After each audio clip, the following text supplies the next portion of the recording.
ಸಚ್ಚಿದಾನಂದ ರೂಪಾಯ ಶಿವಾಯ ಬ್ರಹ್ಮಣೇ ನಮಃ.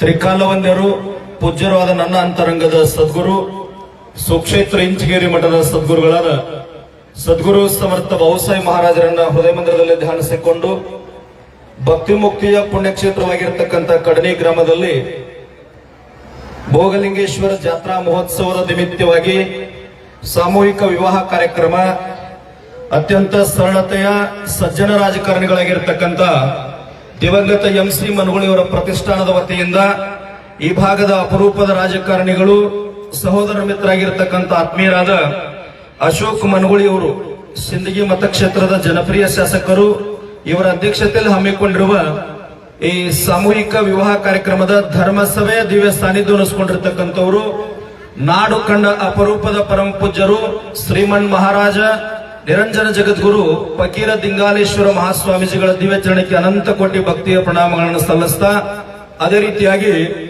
ಇನ್ನೋರ್ವ ದಿವ್ಯ ಸಾನ್ನಿಧ್ಯ ವಹಿಸಿಕೊಂಡಿರ್ತಕ್ಕಂಥವರು ನನ್ನ ಅಧ್ಯಾತ್ಮದ ಮಾರ್ಗದರ್ಶಕರಾಗಿರ್ತಕ್ಕಂಥ ಶಟಸ್ಥಲ ಬ್ರಹ್ಮನಿಷ್ಠ ಅಭಿನವ ಮುರುಗೇಂದ್ರ ಶಿವಾಚಾರ್ಯರ ದಿವ್ಯ ಚರಣಕ್ಕೆ ನತಮಸ್ತಕನಾಗಿ ಕಡಕೋಳದ ಪರಮ ಪೂಜ್ಯರ ದಿವ್ಯ ಚರಣಕ್ಕೆ ನತಮಸ್ತಕನಾಗಿ ವೇದಿಕೆ ಮೇಲೆ ಆಸೀನರಾಗಿರ್ತಕ್ಕಂಥ ಎಲ್ಲ ಪರಮ ಪೂಜ್ಯರ ದಿವ್ಯ ಚರಣಕ್ಕೂ ಅದೇ ರೀತಿಯಾಗಿ ಮುಖ್ಯ ಅತಿಥಿಗಳಿಗೆ ಆಗಮಿಸಿರ್ತಕ್ಕಂಥ ವಿಜಯಪುರ ಜಿಲ್ಲೆಯ ರೈತ ಸಂಘದ ಜಿಲ್ಲಾಧ್ಯಕ್ಷರಾಗಿರ್ತಕ್ಕಂಥ ಸಂಗಮೇಶ್ ಸಗರ್ ಅವರು ಕೂಡ ಶರಣೆಂದು, ಕೋಲಾರ ತಾಲೂಕಿನ ಅಧ್ಯಕ್ಷರಾಗಿರ್ತಕ್ಕಂಥ ಸೋಮು ಬಿರಾದರ್ ಅವರಿಗೂ, ಆಲ್ಮೇಲ್ ತಾಲೂಕಿನ ಗೌರವ ಅಧ್ಯಕ್ಷರಾಗಿರ್ತಕ್ಕಂಥ ಶಶಿಧರ್ ನಾಯ್ಕೋಡಿ ಅವರಿಗೂ, ಆಲ್ಮೇಲ್ ತಾಲೂಕಿನ ಅಧ್ಯಕ್ಷರಾಗಿರ್ತಕ್ಕಂಥ ಮಹಾಂತೇಶ್ ಕತ್ತಿ ಅವರಿಗೂ, ಇಲ್ಲಿ ನೆರೆದಿರುವ ತಮ್ಮೆಲ್ಲರ ಪಾದಗಳಿಗೂ ಶರಣಾರ್ಥಿಗಳು. ಬಂಧುಗಳೇ, ಭಾರತವನ್ನ ಅಧ್ಯಾತ್ಮದ ತವರು ಮನೆ, ಜಗತ್ತಿನ ಜನನ ಅಂತ ಕರೆಯುತ್ತದೆ.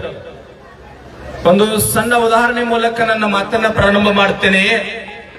ಜಗತ್ತಿನ ಅಮೆರಿಕದ ಒಬ್ಬ ಸರ್ವಶ್ರೇಷ್ಠ ವಿಜ್ಞಾನಿ ಎಲ್ಲ ದೇಶಗಳನ್ನ ಸಂಶೋಧನೆ ಮಾಡಿದ್ದ. ಕೊನೆಗೆ ಭಾರತದ ಭೂಮಿಯ ಮೇಲೆ ಪಾದವನ್ನು ಇಡೋದಾದ್ರ ವಿಮಾನದೊಳಗಿಂದ ಕೆಳಗಿಳಿಬೇಕಾದ್ರೆ ಬರಿಗಾಲಿನಿಂದ ಕೆಳಗಿಳಿದಿದ್ದ. ಅವಾಗ ಅವನ ಜೊತೆ ಇರ್ತಕ್ಕಂಥ ಎಲ್ಲ ವಿಜ್ಞಾನಿಗಳು ಕೇಳ್ತಾರ, ಸರ್ ಜಗತ್ತಿನ ಎಲ್ಲ ದೇಶಗಳನ್ನ ಸಂಶೋಧನೆ ಮಾಡುವಾಗ ಅಡ್ಡಾಡುವಾಗ ಕಾಲೊಳಗೆ ಬೂಟ್ ಹಾಕೊಂಡ ಅಡ್ಡಾಡಿರಿ, ಅದರ ಭಾರತದ ಭೂಮಿಯೊಳಗೆ ಇಳಿಬೇಕಾದ್ರೆ ಯಾಕೆ ಬರಿಗಾಲಿನಿಂದ ಇಳಿದಿರಿ ಅಂತ ಕೇಳಿದ್ರು. ಅವಾಗ ಶ್ರೇಷ್ಠ ವಿಜ್ಞಾನಿ ಹೇಳ್ತಾನ, ಎಷ್ಟೇ ದೊಡ್ಡ ವ್ಯಕ್ತಿ ಆಗಿರ್ಲಿಪ್ಪ, ಶ್ರೀಮಂತ ಆಗಿರ್ಲಿ, ಜ್ಞಾನಿ ಆಗಿರ್ಲಿ, ದೇವರ ಮನೆಯೊಳಗ ಜಗಲಿ ಮನೆಯೊಳಗೆ ಯಾರು ಚಪ್ಪಲಿ ಹಾಕೊಂಡು ಹೋಗುದಲ್ಲ. ಭಾರತ ಅಂತಕ್ಕಂಥದ್ದು ದೇವರ ಮನೆ ಜಗಲಿ ಮನೆ, ಅದಕ್ಕೆ ಬರಿಗಾಲಿನಿಂದ ಇಳಿದೀನಿ ಅಂತ. ಇಲ್ಲಿ ಬಹಳ ವಿಶೇಷವಾಗಿರತಕ್ಕಂಥದ್ದು ಸಾಮೂಹಿಕ ವಿವಾಹ ಅಂತಕ್ಕಂಥದ್ದು. ಇಷ್ಟೆಲ್ಲ ನಾಡಿನ ಪರಮ ಪೂಜ್ಯರ ದಿವ್ಯ ಸಾನ್ನಿಧ್ಯಗಳು ಒಂದು ನಿರಂತರವಾಗಿ ಕಲಬುರಗಿ ಶರಣ ಬಸವೇಶ್ವರ ಪುರಾಣ ಪ್ರವಚನ ಕೂಡ ನಡೀತಾ ಇದೆ. ಬಹಳ ಜನ ಮಹಾತ್ಮರು ಬಹಳ ಇತಿಹಾಸವನ್ನು ಹೇಳೋಕೆ ಹೋಗೋದಿಲ್ಲ, ಸಮಯದ ಅಭಾವದ. ಈ ಭಾಗದೊಳಗೆ ಬಹಳ ಜನ ಮಹಾತ್ಮರು ಕಾಲಜ್ಞಾನ ಬರೆದಾರ. ಬಿಜಾಪುರ ಜಿಲ್ಲೆಯವರು ಬಬಲಾದಿ ಸದಾಶಿವಮೂರ್ತಿ ಅಂತ ಒಂದು ಕಾಲಜ್ಞಾನ ಹೇಳುತ್ತಾನ. ಬಿದ್ದಿವಂತಿರೋ ಮಕ್ಕಳಿರ, ಭೂಮಿ ಎದ್ದೆದ್ದು ಬಡದೀತೋ ಮಕ್ಕಳಿರ, ಹದ್ದು ಕಾಗಿ ಹರಕೊಂಡು ತಿನ್ನುವ ದಿನಮಾನಗಳು ಬರ್ತಾವ ಬಲು ಎಚ್ಚರ, ರೊಕ್ಕದ ಗಡಿಗೆ ಹೊತ್ತೊಯ್ಯುವಾಗ ಬಿಕ್ಕಿ ಬಿಕ್ಕಿ ಎತ್ತಿರೋ ಮಕ್ಕಳಿರ ಅಂತ ಹೇಳ್ತದ. ಅದನ್ನ ಉಳವಿ ಚೆನ್ನ ಬಸವನವರು ಒಂದು ಕಾಲಜ್ಞಾನ ಹೇಳ್ತಾಳ, ಬಹಳ ಸರಳ ಭಾಷೆಯೊಳು. ಉಳವಿಯ ಚೆನ್ನನು ಕಲಿಯುಗದೊಳಗೆ ಹುಟ್ಟಿ ಬರುವಾಗ ಜೊಟ್ಟೆಲ್ಲ ಹಾರಿ ಹೋಗಿ ಗಟ್ಟಿ ಕಾಳಷ್ಟ ಹೊಡಿತಾವ ಅಂತ ಹೇಳ್ಯಾರ. ಇವತ್ತು ಕೋವಿಡ್ ಒಳಗ ನಿಮಗ ನಮಗ ಏನು ಆಗಲಾರ್ದ ಜೀವಂತ ಅದೀವಿ ಅಂತಂದ್ರ ಭೋಗಲಿಂಗೇಶ್ವರ ಆಶೀರ್ವಾದದಿಂದ ನಾವೆಲ್ಲ ಜೀವಂತ ಅದೀವಿ ಅಂದ್ರೆ ನಾವೆಲ್ಲ ಭೂಮಿ ತೆಲೆ ಮ್ಯಾಗ ಗಟ್ಟಿ ಕಾಳ ಅದೀವಿ. ಅದರ ನಾವೇನು ಬೇಡಬೇಕು? ದಿಂಗಾಲೇಶ್ವರ ಶ್ರೀಗಳ ಪಾದಕ್ಕೆ ಬಿದ್ದು, ಭೋಗಲಿಂಗೇಶ್ವರ ಗದಿಗೆ ಬಿದ್ದು ಏನು ಬೇಡಬೇಕಾಗಿದೆ ಕಲಿಯುಗದೊಳಗ ಅಂದ್ರ ಈ ಭಾಗದ ಎಲ್ಲಾ ಜನ ಆನಂದವಾಗಿರ್ಬೇಕು. ಇಡೀ ಕನ್ನಡ ನಾಡಿನೊಳಗೆ ಎಲ್ಲಾ ಜನ ಧರ್ಮಾತೀತ, ಪಕ್ಷಾತೀತ, ಜಾತ್ಯಾತೀತವಾಗಿ ಎಲ್ಲರೂ ಆನಂದವಾಗಿರ್ಬೇಕಂತ ನಾವು ಬೇಡಬೇಕಾಗ್ಯದ. ಏನ್ ನಡೆದ ಮಣ್ಣಿ ಬುದ್ಧಿ ಅಂದ್ರೆ ಇಲ್ಲಿ ಅಫಜಲ್ಪುರ್ ತಾಲೂಕಿನ ಗತ್ತರಿಗೆ ದೇವಸ್ಥಾನದೊಳಗೆ ಮಣ್ಣು ನಡೆದ ಘಟನಾ ಇತ್ತು. ಒಬ್ಬ ತಾಯಿ ದೇವಸ್ಥಾನದ ಹುಂಡಿ ಒಳಗೆ ಚೀಟಿ ಬರೆದು ಹಾಕ್ಯಾಳ. ಏನು ಬರೆದು ಹಾಕ್ಯಾಳ ಅಂದ್ರ, ಮುಂದಿನ ವರ್ಷ ಜಾತ್ರೆಗೆ ಬರೋದೊಳಗ 50 ರೂಪಾಯಿ ನೋಟಿಗೆ ಮ್ಯಾಗ ಬರದಾಳ. ಮುಂದಿನ ವರ್ಷ ಜಾತ್ರೆಗೆ ಬರೋದ್ರ 5,000 ರೂಪಾಯಿ ಹಾಕ್ತೀನಿ, ದೀಡ್ ನಮಸ್ಕಾರ ಹಾಕ್ತೀನಿ, ಸಿಡಿ ಆಡ್ತೀನಿ. ಏನ್ ಆಶೀರ್ವಾದ ಮಾಡಬೇಕಂದ್ರ ನಮ್ಮ ಅತ್ತಿ ಮಾವ ಬಹಳ ಕಾಡ್ಲಿಕ್ಕತ್ತಾರ, ಸಾಯುವಂಗ ಆಶೀರ್ವಾದ ಮಾಡ. ಏನ್ ಬೇಡಬೇಕ್ರಿ ಬುದ್ಧಿ? ಆಯುಷ್ಯ ಎಷ್ಟದ ನಮ್ಮದು? ಆಯುಷ್ಯ 10 ಹತ್ತಲೇ 100, ನಿದ್ರೆಗೆ ಹೋಗ್ಯಾವ 50, ಪ್ರಾಯಕ್ಕೆ 20, ಪ್ರಾಯದಲ್ಲಿ ಮಾಡಿದ ಗಾಯಕ್ಕೆ 30, ಹೋಯ್ತು 100 ವರ್ಷ. ಆಯುಷ್ಯ ಬಹಳ ಇಲ್ಲ. ಇವತ್ತ MC ಮನಗುಳಿ ಅವರು ಮನಗುಳಿ ಮುತ್ಯ ಅಂತ ಕರಿತಿದ್ವಿ ನಾವೆಲ್ಲ. ಇವತ್ತಿಲ್ಲಿ ಜನಪ್ರಿಯ ಶಾಸಕರ ಬುದ್ಧಿ ಹೆಂಗದಾರ ಅಂದ್ರ ಇವತ್ತು ಶಾಸಕರಾಗಿರೋ ನಾವು ಧಾರವಾಡದೊಳಗೆ ಓದುವಾಗ ಧಾರವಾಡಕ್ಕೆ ಬರ್ತಿದ್ರು. ಬಂದ ನಮ್ಮ ರೂಮ್ನೊಳಗೆ ಸರಳವಾಗಿ ಕುಂತ ಚಾ ಮಾಡಿಸಿ ಕುಡಿದ ಗುರುಜಿ ಅಂತೇಳಿ ಆಮೇಲೆ ವಾಸ್ತವ್ಯ ಮಾಡಿ ಈ ಭಾಗದೊಳಗೆ ಇಂಥ ಜನಪ್ರಿಯ ಶಾಸಕರ ಅಲ್ಮೇಲ್ದೊಳಗೆ ಬರುವಾಗ ಈಗ ಒಂದು 10 ವರ್ಷದಿಂದ ಬರುವಾಗ ರಸ್ತೆಗಳು ಹೆಂಗಿದ್ದು ಇವತ್ತು ಬರೋಳು ಅಲ್ಮೇಲ್ ತಾಲೂಕಾಗಿ ಬದಲಾವಣೆ ಆಗ್ಯದ ಅಂದ್ರ ಪಕ್ಷಾತೀತವಾಗಿ ಇಂಥ ರಾಜಕಾರಣಿಗಳು ಬೆಳಿಬೇಕು. ಹೊಡೀರಿ ಜೋರಾಗಿ ಚಪ್ಪಾಳೆ. ಒಂದು ಬಹಳ ವೇದಿಕೆ ಮ್ಯಾಗ ಮಾತನಾಡ್ತಾರ ನೋಡ್ಬೇಕು ನೀವು. ಕಪ್ಪು ಹಂಗು ಕಾರ್ಖಾನೆ ಅಂತ ಹಿಂದೆಲ್ಲ ಕತ್ರಿ ಇರ್ತದ, ಮುಂದೆ ರಾಜಕಾರಣ ಮಾತನಾಡ್ತಾರೆ. ನಾನು ಒಂದ್ ಸ್ವಲ್ಪ ಮಾತು ಲಿಂಗಾಲೇಶ್ವರ ಅಪ್ಪಗಳನ್ನು ನೇರಿರುತ್ತಾವೆ ಮತ್ತೆ ಬುದ್ಧಿ ಹೆಂಗಲ್ಲ. ನೀವೆಲ್ಲ ಈ ಭಾಗದೊಳಗೆ ಜ್ಞಾನಿಗಳಾಗಿ ಹೋಗ್ಯಾರ. ಲಚ್ಚಾಣ ಸಿದ್ಧಲಿಂಗ ಮುತ್ತೆ ಅಂತಾಗಿ ಹೋದ್ರಿ ಇದೇ ಭಾಗದೊಳಗೆ. ಎಲ್ಲಾ ಕರ್ನಾಟಕ ಇಡೀ ದೇಶದೊಳಗ ಬೋರ್ವೆಲ್ ಒಳಗ ಮಕ್ಕಳು ಬಿದ್ರೆ ಸತ್ ಹೋಗ್ಯಾವ. ಅದರ ಲಚ್ಚಾಣ ಸಿದ್ಧಲಿಂಗರ ಪುಣ್ಯಭೂಮಿ ಒಳಗ ಈಗ ಒಂದ್ 2 ವರ್ಷದಿಂದ ಒಂದು ಸಣ್ಣ ಮಗು ಜೀವಂತಾಗಿ ಮ್ಯಾಗ ಇಡೀ ಭಾರತದೊಳಗೆ ಮೊದಲ ಉದಾಹರಣೆ ಇದು. ಇಂಥ ಜ್ಞಾನಿಗಳ ಅವಶ್ಯಕತೆ ನಾಡಿಗೆ ಬೇಕಾಗ್ಯದ. ನೀರಾವರಿಗಾಗಿ ಪಾದರಕ್ಷೆ ಹಾಕೊಳ್ಳೋದು ಅಡ್ಡಾಡ್ತಕ್ಕಂಥ MC ಮನಗುಳಿ ಇರಂತ ರಾಜಕಾರಣಿಗಳ ಅವಶ್ಯಕತೆ ನಮಗದ. ಅಂತವ್ರನ್ನ ಬೆಳೆಸಬೇಕಾಗಿದೆ ಪಕ್ಷಾತೀತವಾಗಿ. ಏನೋ ಮಾತಾಡಿ ಹೊರಗಡೆ ಹೋಗೋದಲ್ಲ. ಇವತ್ತಿಷ್ಟೆಲ್ಲ ಜನ ಸೇರಿ ಎಲ್ಲ ರೈತ ಕುಟುಂಬದವ್ರು ಅದಿರಿ.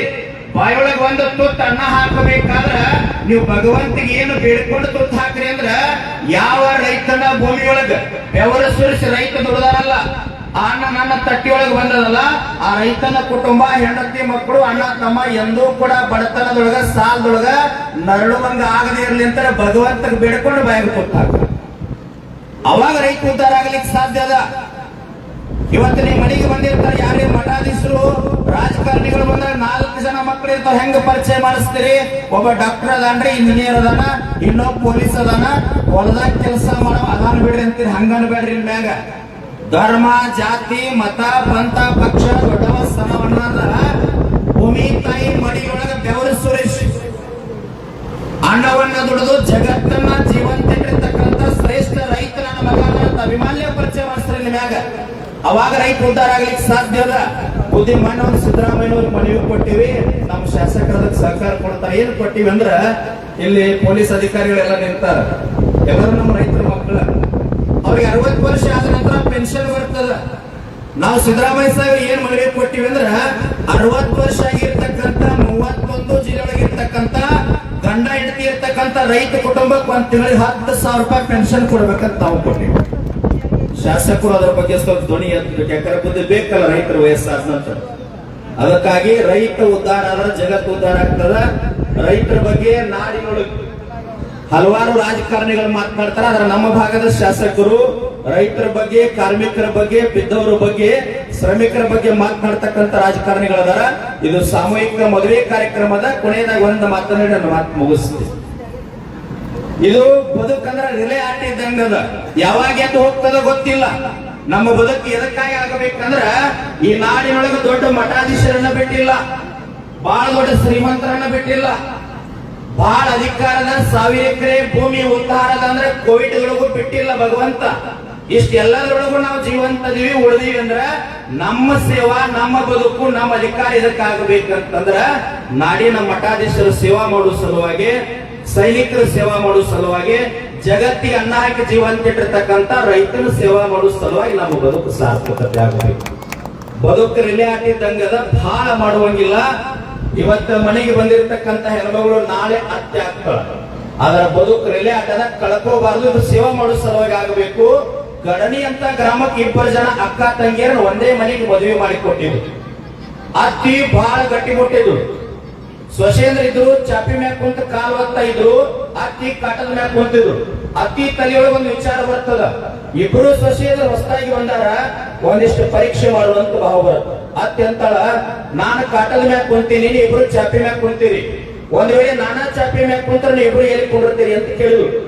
ಅವಾಗ ಸೊಸೇಂದ್ರ ಅಂತಾರ, ಏನಿಲ್ರಿ ಅತ್ತಿಯವರ, ನಿಮ್ಮ ಸರಿ ಸಮ ಕುಂಡ್ರು ತಾಕತ್ತ ನಮಗಲ್ಲ. ನೀವು ಚಾಪಿ ಮ್ಯಾಗ ಕುಂತ್ರ ನಾವು ನೆಲದ ಮ್ಯಾಗ ಕುಂಡಿರ್ತೀವಿ ಅಂದ್ರು. ಅವಾಗ ಅತ್ತಂತಾಳ, ಒಂದ್ ವೇಳೆ ನಾನಾ ನೆಲದ ಮ್ಯಾಗ ಕುಂತ್ರ ನೀವು ಎಲ್ಲಿ ಕುಂಡಿರ್ತೀರಿ ಅಂದ್ರು. ಸೊಸೇಂದ್ರ ಅಂತಾರ, ಏನಿಲ್ರಿ ಅತ್ತಿಯವರ, ನೀವು ನೆಲದ ಮ್ಯಾಗ ಕುಂತ್ರ ನೆಲದೊಳಗೆ ತೆಗೆದು ತಗ್ಗಿ ಮ್ಯಾಗ ಕುಂಡಿರ್ತೀವಿ ಅಂದ್ರು. ಬಿಡಬೇಕಾಗಿತ್ತ. ಒಂದ್ ವೇಳೆ ನಾನಾ ತಗ್ಗಿ ಮ್ಯಾಗ ಕುಂತ್ರ ನೀವು ಇಬ್ರು ಎಲ್ಲಿ ಕುಂಡಿರ್ತೀರಿ ಅಂತ ಕೇಳಿದ್ರು. ಸೊಸೇಂದ್ರ ಸಿಟ್ಟ ಜಿರೋದಿಂದ 100ಕ್ಕೆ ಬಂದಿತ್ತದು. ಏನಿಲ್ರಿ ಅತ್ತಿಯವರು, ಬಹಳ ಚಲೋ ಆಯ್ತು, ನೀವು ತಗ್ಗಿನ ಕುಂತರ ಮ್ಯಾಗ ಮಣ್ಣು ಮುಚ್ಚಿ ಚಾಪಿ ಹಾಸಿ ಕಾಟಿಟ್ಟು ಕಾಟದ ಮೇಲೆ ಇಬ್ರು ಮಾತಾಡ್ಕೊಂಡು ಕುಂಡಿರ್ತೀವಿ ಎಂದು ಬಾಳ ಬಾರ ಹಾಕುವಂಗಿಲ್ಲ.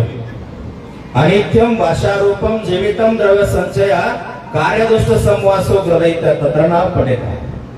ಇರುವಷ್ಟು ಆಯುಷ್ಯವನ್ನ ಈ ನಾಡು ತಾಯಿನಾಡಿಗಾಗಿ ಸೇವಾ ಮಾಡಬೇಕಾಗಿದೆ. ಅದಕ್ಕಾಗಿ ಶರೀಫ್ ಒಂದು ಮಾತು ಹೇಳೋಣ, ಹುಟ್ಟಿದ್ದು ಹೊಲಿ ಮನಿ, ಬಿಟ್ವಂಟು ಕಾಯಿ ಮನಿ, ಎಷ್ಟಿದ್ದಾರೆ ಏನಿದು ಖಾಲಿ ಮನಿ, ವಸ್ತಿ ಇರುವ ಮನಿ, ಗಸ್ತಿ ತಿರುಗುವ ಮನಿ ಅದ.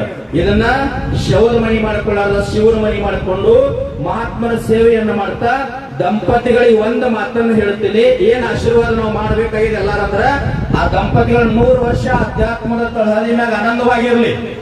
ಅವರ ಹೊಟ್ಟೆಯಿಂದ ಹುಟ್ಟತಕ್ಕಂತ ಮಕ್ಕಳು ಹೆಂಗ್ ಹುಟ್ಲಿ ಅಂತಂದ್ರ ಸಂಗೊಳ್ಳಿ ರಾಯಣ್ಣ, ಬಸವಣ್ಣ, ಶಿವಾಜಿ ಮಹಾರಾಜರು, ಚೆನ್ನಮ್ಮ, APJ ಅಬ್ದುಲ್ ಕಲಾಂ ಅಂತ ಮಕ್ಕಳು ಆ ಉದಯದಿಂದ ಹುಟ್ಟಿ ಅಂದ್ರೆ ಈ ಭವ್ಯ ಭಾರತವನ್ನು ಕಟ್ಲಿಕ್ಕೆ ಸಾಧ್ಯ ಅದ ಅಂತೇಳಿ ಶುಭವನ್ನು ಹಾರೈಸಿ ನನ್ನೆರಡು ಮಾತುಗಳನ್ನು ತಮ್ಮೆಲ್ಲರ ಪಾದಕ